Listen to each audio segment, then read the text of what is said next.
ಇವತ್ತು ತುಂಬಾ ಖುಷಿ ಆಗ್ತಿದೆ. It's like a dream come true moment ಅಂತ ಹೇಳ್ತೀನಿ. ಇದ್ರ ಹಿಂದೆ ನನ್ನ ಪೇರೆಂಟ್ಸ್ ಆಗಲಿ, ನನ್ನ ಫ್ರೆಂಡ್ಸ್ ಆಗಲಿ, ನನ್ನ ರಿಲೇಟಿವ್ಸ್ ಎಲ್ಲರೂ ತುಂಬ ಸಪೋರ್ಟಿವ್ ಆಗಿದ್ರು. ಈವನ್ ಮೈ ಕಾಲೇಜ್ ಆಗಲಿ, ಯೂನಿವರ್ಸಿಟಿ ಟೀಚರ್ಸ್ ಯಾವತ್ತು ಸಪೋರ್ಟಿವ್ ಆ್ಯಂಡ್ ಎನ್ಕರೇಜಿಂಗ್ ಇದ್ರು. ಇದರಷ್ಟೇ ಎಲ್ಲ ಯೂತ್ ಫೆಸ್ಟ್ ಪಾರ್ಟಿಸಿಪೇಷನ್ ಆಗಲಿ, ಬೇರೆ ಎಕ್ಸ್ಟ್ರಾ ಕರಿಕ್ಯುಲರ್ ಆಕ್ಟಿವಿಟೀಸ್ ಅಲ್ಲೂ ಆಕ್ಟಿವ್ಲಿ ಪಾರ್ಟಿಸಿಪೇಟ್ ಮಾಡ್ತಿದ್ದೆ.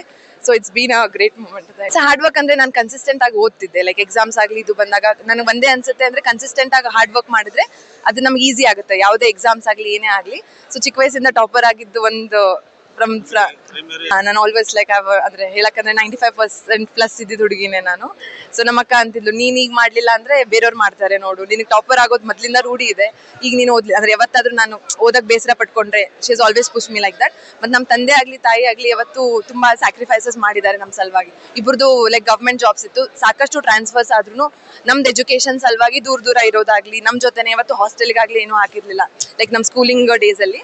ಸೊ ನಂದು UG ಮುಗಿಸಿದ ಬೀದರಲ್ಲಿ, ಅಲ್ಲಿ ಅಜ್ಜ ಮನೆಯಲ್ಲಿ ಇರ್ತಿದ್ದೆ. ಅವಾಗ ಎಕ್ಸಾಮ್ ಟೈಮಲ್ಲಿ ಹೋದಾಗ ಅವರು ತುಂಬಾ ಸಪೋರ್ಟಿವ್ ಆಗಿದ್ರು. ಮೈ ಅಜ್ಜಿ ಆಗಲಿ, ಮಾಮ ಮಾಮಿ, ದೊಡ್ಡಪ್ಪ ದೊಡ್ಡಮ್ಮ ಎಲ್ಲರೂ ತುಂಬಾ ಸಪೋರ್ಟಿವ್ ಆಗಿದ್ರು. ನನಗೆ ಚೆನ್ನಾಗಿ ನೋಡ್ಕೊಂಡು ಓದಿಸಿದ್ದಾರೆ ಅಂತ ಹೇಳಕ್ ಇಷ್ಟಪಡ್ತೀನಿ.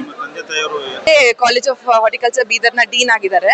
ನಮ್ಮ ತಾಯಿ associate professor of sociology in government first grade degree college Mannalli ಬೀದರಲ್ಲಿ. ನಂದು ಎಲ್ಲ ಮೆಡಲ್ಸ್ ನಾವು ಡೆಡಿಕೇಟ್ ಟು ಮೈ ಫ್ಯಾಮಿಲಿ ಅಂತ ಹೇಳಕ್ ಇಷ್ಟಪಡ್ತೀನಿ ಸರ್.